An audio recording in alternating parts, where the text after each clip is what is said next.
semuanya, gimana nih hari-hari di rumah ajanya? Semoga semuanya selalu dalam keadaan sehat dan berbahagia selalu. Amin. Oh ya, lupa.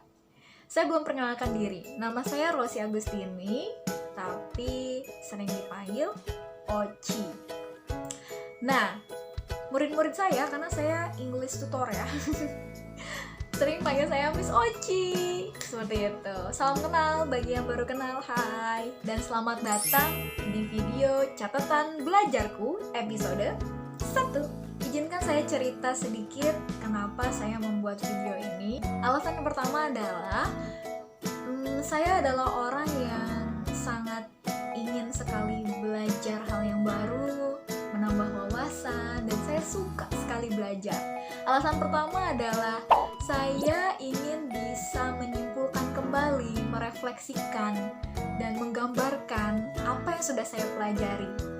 Yang kedua, saya buat video ini dengan tujuan mungkin bisa bermanfaat bagi teman-teman semua yang memang sedang merasakan hal yang sama atau mempunyai masalah yang sama, dan video ini bisa menjadi alternatif untuk mencari solusi. Alternatif ya, tentunya kalau alternatif kan bisa berhasil atau bisa tidak, tergantung dari pribadi dan individunya. Lalu yang ketiga, alasan mengapa saya membuat video series catatan belajarku ini adalah untuk bisa menjadi catatan diri sendiri ketika mungkin saya lupa, saya pernah menghadapi masalah seperti ini dan saya sebetulnya udah tahu nih solusinya gimana gitu. Jadi video ini nanti juga diperuntukkan untuk diri saya di masa depan. Hai Oci di masa depan yang mungkin sudah sama suami ya nontonnya, sekarang masih jomblo. Jadi curhat. Yang terakhir adalah saya ingin bisa melatih cara berpikir untuk mencari solusi dari setiap masalah yang saya hadapi. Seperti itu. Nah, di video yang episode pertama di catatan belajarku ini, saya mau bahas tentang cara merubah suasana hati untuk bisa lebih produktif. Karena itu menjadi masalah saya sebetulnya ya. Kalian pernah gak sih ngerasa suasana hati tuh gak enak banget seharian? Terus akibatnya diri tuh ngerasa males gitu, mager juga, males gerak, udah males, mager gitu, males gerak, udah kombinasi kombo deh gitu, jadi kaum rebahan. Itu ngeganggu banget sebenarnya bagi saya ya, karena perasaan suasana hati yang bisa seharian itu bisa ngebuang waktu. Nah, karena ada masalah, saya ingin cari solusinya. Saya nggak mau dong tidak menjadi pribadi yang lebih baik dari sebelumnya, seperti itu. Jadi mulailah saat itu juga saya mencari informasi dan melakukan riset kecil-kecilan tentang apa sih penyebabnya kok suasana hati bisa berubah gitu kan. Kenapa nih sama diri saya gitu, penyebabnya apa sih gitu, apakah ada solusinya gitu kan. Nah, menurut sumber yang saya temukan, salah satunya di artikel online idntimes.com. Sini ada 7 penyebab seseorang bisa berubah suasana hatinya.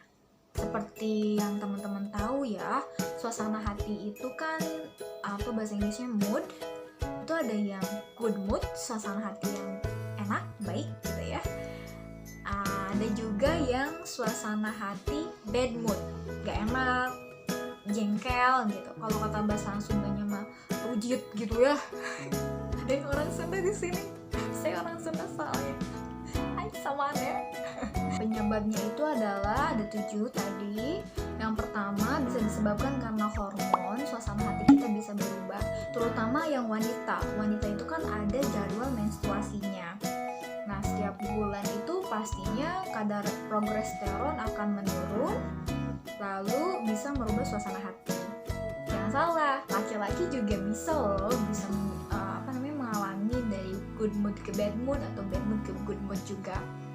Rata-rata sih menurut penelitian laki-laki itu di umur atau di usia 30 tahun kadar hormon testosteronnya juga menurun secara bertahap. Jadi bisa merasakan suasana hati yang berubah juga gitu.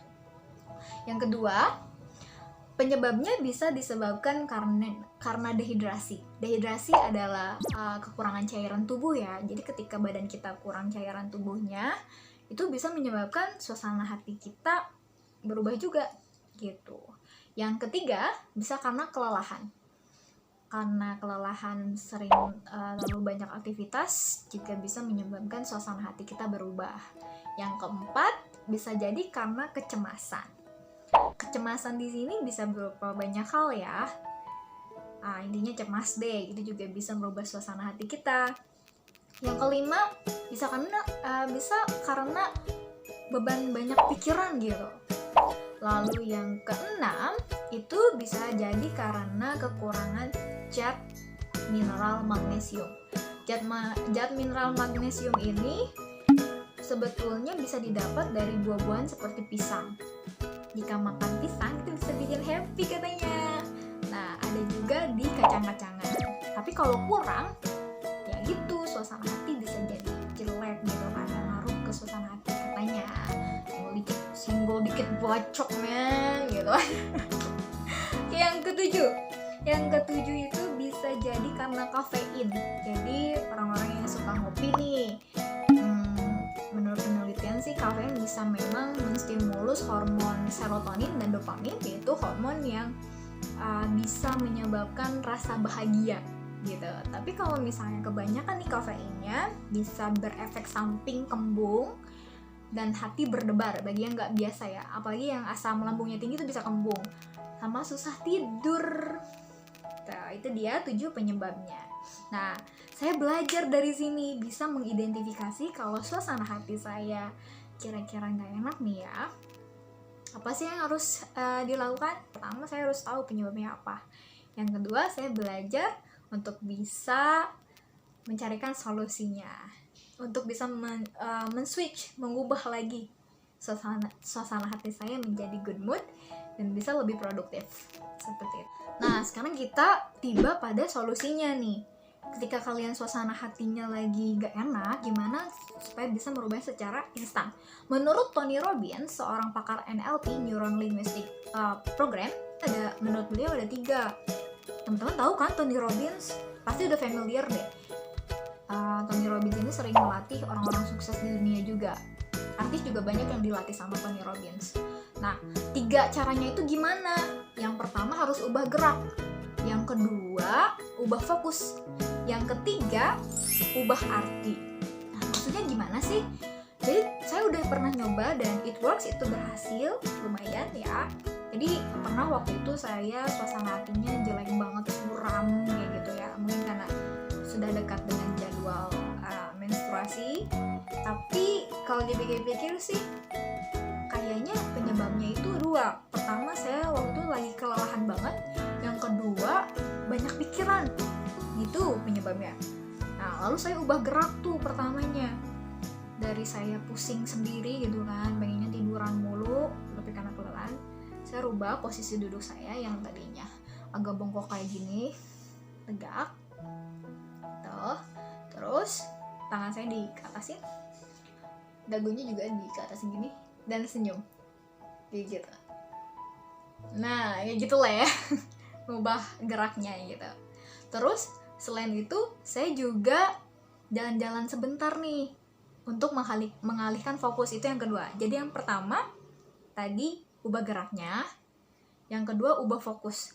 Jadi pas pertama tuh fokusnya itu saya ke masalah gitu, sama banyak pikirannya, capek, fokusnya itu fokusnya itu masalahnya yang ada di kepala, itu ya fokusnya tadinya ke situ. Tapi karena saya ubah fokus, saya lihat-lihat dulu ruangan yang lain, pindah ke satu ruangan ke yang lainnya, keliling-keliling dulu di sekitaran rumah, ngelihat bunga-bunga, jadi dialihkan dulu fokusnya.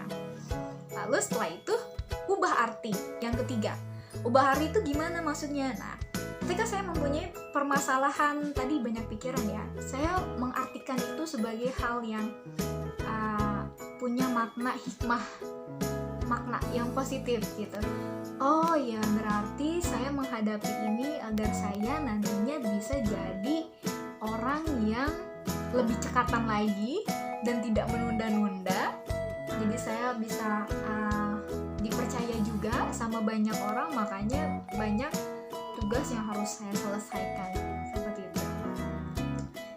Nah, ternyata pagi tadi nih, secara kebetulan saya tuh nonton live IG-nya, Instagram-nya Mas Ipo Santosa bersama Bapak Tung Dasem Waringin, seorang motivator Indonesia juga yang sudah terkenal. Beliau menceritakan perjuangannya untuk bisa bertahan dari penyakit COVID, karena beliau udah positif kemarin kan. Nah, itu beliau tuh ngubah geraknya dulu. Beliau sering joget-joget gitu kan pas diisolasi diri. Terus merubah fokusnya dulu dari kemungkinan sembuh sedikit tapi jadi kemungkinan sembuh banyak seperti itu. Lalu setelah itu beliau merubah artinya. Jadi merubah maknanya. Kenapa Tuhan berikan beliau sakit COVID? Biar bisa berbagi untuk harapan gitu ya, harapan sembuh bagi orang-orang. Buktinya beliau sekarang udah lumayan sehat seperti itu, walaupun masih dalam pengawasan dari tim kesehatan gitu ya. Nah, Bapak Tung Dasem Waringin ini menambahkan satu lagi. Katanya, pemilihan kata juga berpengaruh loh. Menurut penelitian, 70% itu kata mempengaruhi suasana hati. Lalu 38% dari nada, 50%-nya ekspresi wajah dan gerak. Nah, tadi juga kan ada gerak ya, gerak itu juga ada penelitiannya. Kenapa bisa merubah suasana hati seperti itu. Contohnya gimana? Contohnya ketika misalnya kata-katanya negatif semua nih. Saya mah emang bodoh, gak bisa nih ngelakuin tugas ABCD. Saya mah orangnya gak berhak buat ini. Gitu. Itu dia contoh dari pemilihan kata yang negatif. Lalu saya dulu juga pernah ikut pelatihan sama Robi Oktober, pakar NLP juga di Jakarta. Nah, beliau tuh yang uniknya nih ya, beliau non muslim, tapi beliau bilang loh kalau sedekah itu bisa mengubah suasana hati juga jadi lebih baik. Ayo, kenapa bisa? Jadi gini, kalau menurut Robi Oktober, katanya ketika kita bersedekah di saat sempit, ketika kesulitan gitu ya, dalam artian ya suasana hati gak enak, rumit gitu kan, gak tahu jalan keluarnya apa, bersedekah, ngeluarin. Jadi kita bisa bantu dan menanamkan di mindset kita itu, pikiran alam bawah sadar kita itu, bahwa kita sedang berkelimpahan karena kita bisa membantu orang lain gitu. Jadi mindsetnya itu jadi berkelimpahan kalau kata Robi Oktober. Tentunya bagi umat muslim, sedekah juga banyak sekali manfaatnya ya. Salah satunya amalan yang memang tidak terputus ketika nanti meninggal seperti itu. Nah, lalu kalau saya pribadi, selain tadi saya melakukan yang dikatakan Tony Robbins sama Pak Tung Dasem Waringin juga, saya melakukan sedekah juga untuk bisa merubah suasana hati saya jadi langsung instan bagus gitu kan. Saya juga sering ngasih waktu ke diri saya sendiri, udah mulai belajar untuk bisa. Saya gak enak moodnya itu cuma 10 menit aja deh, setelah itu saya gak akan kayak gitu lagi kayak gitu. Jadi dikasih waktu, dilatih gitu biar bisa dikendaliin. Dan ini juga it works ya, sangat buat saya sangat berpengaruh juga, dan selama ini selalu berhasil dalam situasi apapun. Ketika emosi saya memang tidak stabil, jelek kayak gitu ya, saya selalu ambil wudhu, lalu sholat dan baca Al-Quran. Itu menurut kepercayaan saya, karena Al-Quran itu penawar hati, obat gitu kan ya. Alhamdulillah setelahnya jadi lega dan bisa lebih fokus lagi, lebih produktif lagi. Alhamdulillah. Ya itu aja catatan belajar saya ketika saya menghadapi hal-hal yang saya anggap problem, dan saya berusaha cari solusinya. Solusi ini bukan berarti adalah jawaban satu-satunya ya. Saya juga mungkin nanti kedepannya akan menemukan hal-hal baru untuk bisa menjadikannya solusi ketika masalah ini muncul kembali. Maka keilmuan itu selalu berkembang, sifatnya tidak statis tapi berkembang. Oke, itu aja. Wassalamualaikum warahmatullahi wabarakatuh. Terima kasih sudah menonton, mudah-mudahan bermanfaat. Mohon maaf apabila ada salah kata. See you next. Sampai ketemu.